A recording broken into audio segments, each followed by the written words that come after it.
Well, good morning, good afternoon, good evening, and good night to you lovely folks joining me here nice and early over at Marvel Snap Zone. Welcome back for another installment of Infinite Decks of the Week, the show where I take you through some of the cooler and more unique decks making Infinite this week. Of course, we are in the first week of a brand new season, so many players are getting there early, making the climb aggressively, and doing their best to kind of show what they're all about in the Marvel Snap metagame. This week was kind of an interesting one. We found many players making Infinite early thanks to an unnerfed copy of Silver Surfer or Zabu, and those were decks we didn't really want to cover this week, mostly due to the fact they're not really applicable now. What that does mean is we've got a few days worth of data to analyze what is slowly becoming popular and maybe having an adverse effect on the current Marvel Snap metagame. As a result, we've decided this week to give a big spotlight to the people making Infinite with Thanos in their deck and feature various decks using that card. Now, I know it's a Series 5 card, which is going to make it a controversial topic in the community all around, but the card is showing some very important traits in the forming environment all around, noticeably how flexibility is important and how much flexibility Thanos can provide you with. If you do enjoy this type of content, do me a favor, make sure you subscribe to the channel for me, leave a comment down below, let me know what you think about Marvel Snap right now. But with all that said and done, let's start taking a look at some of these Infinite deck lists right now.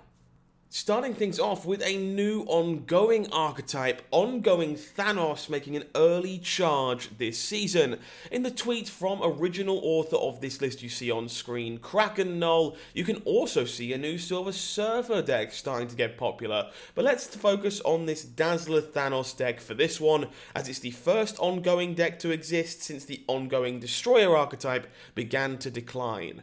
In this deck, we are seeing a different approach to the ongoing synergies based around developing all three lanes simultaneously. In the previous build, Warpath would require us to only play into two, as one would expect. We're going to find the staple ongoing cards here in the form of Armor, Cosmo, Spectrum, and Ant-Man, but the more innovative part is choosing to go wide instead, with a package based on Quinjet, Mojo, Thanos, Kazar, Blue Marvel, alongside the recently released Dazzler, a card that I hadn't really seen featured that much so far.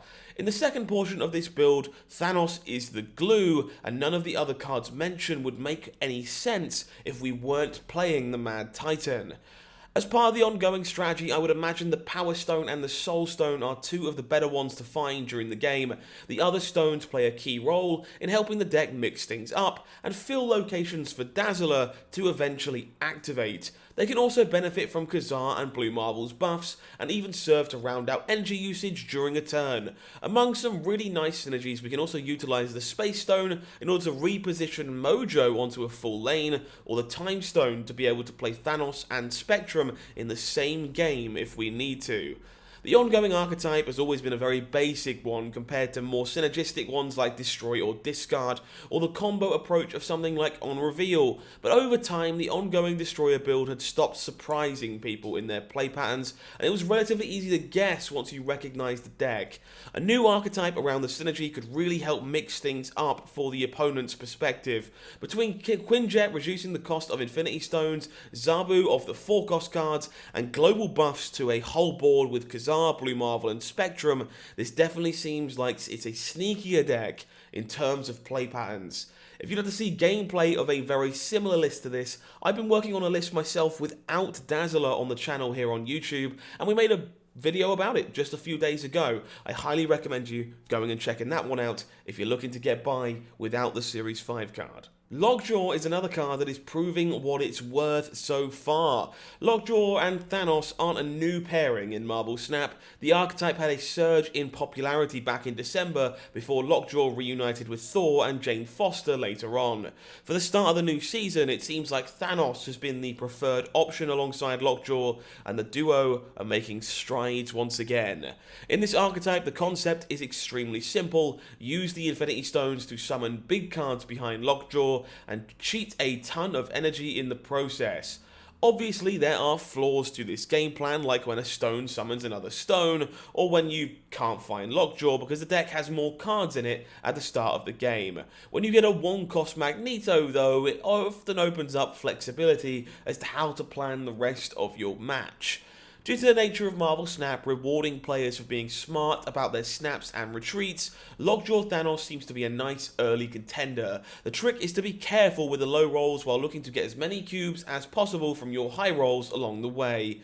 At the start of a new season, when many players are looking to grind their way back to Infinite, they often have to do so in a completely new environment. The ability to pilot a deck with a simple snap and retreat strategy can then be a hot commodity. It alleviates the need to be a perfect reader of the game, something extremely difficult to do when your opponents are trying new decks out themselves.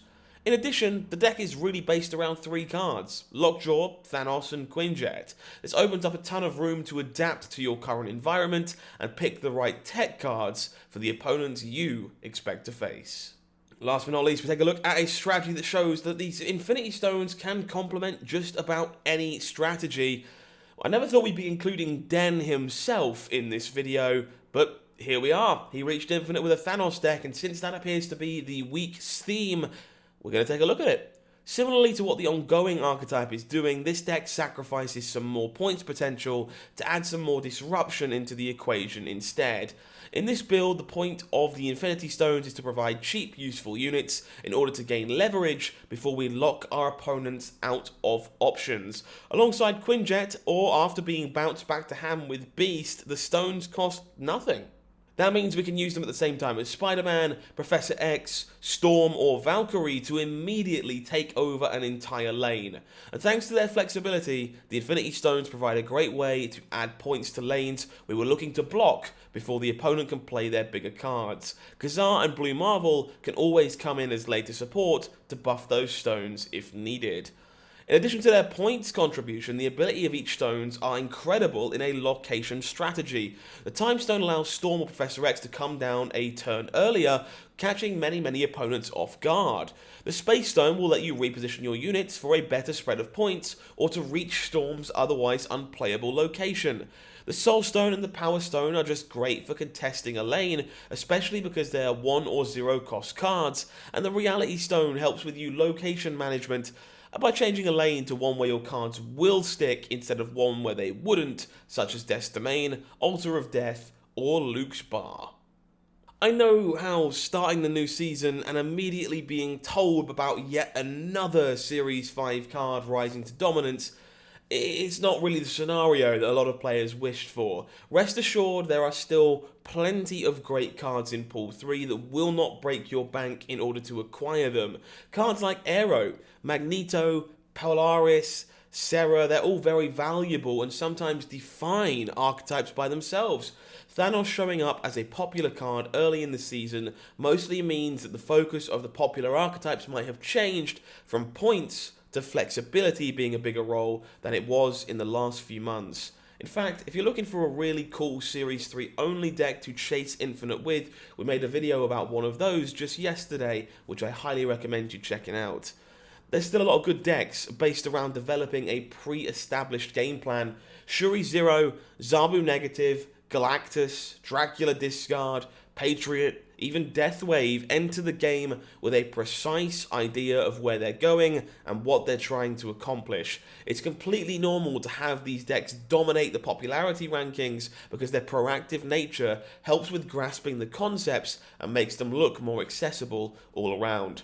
Still, seeing the most flexible decks emerging over the play as many points as possible decks is great news. It's proof there isn't a card that's simply dominating the same way that Zabu did over the last part of January. Today, I just wanted to make sure I was giving credit to those strategies because they might be much more discreet when we look at the larger sample sizes provided in the tier list coming at you on Tuesday.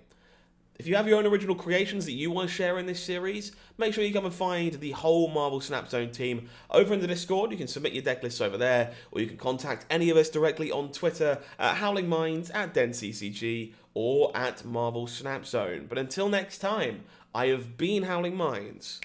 You've been amazing. And this has been Marvel Snap Zone. Take care of yourself. Have a good one.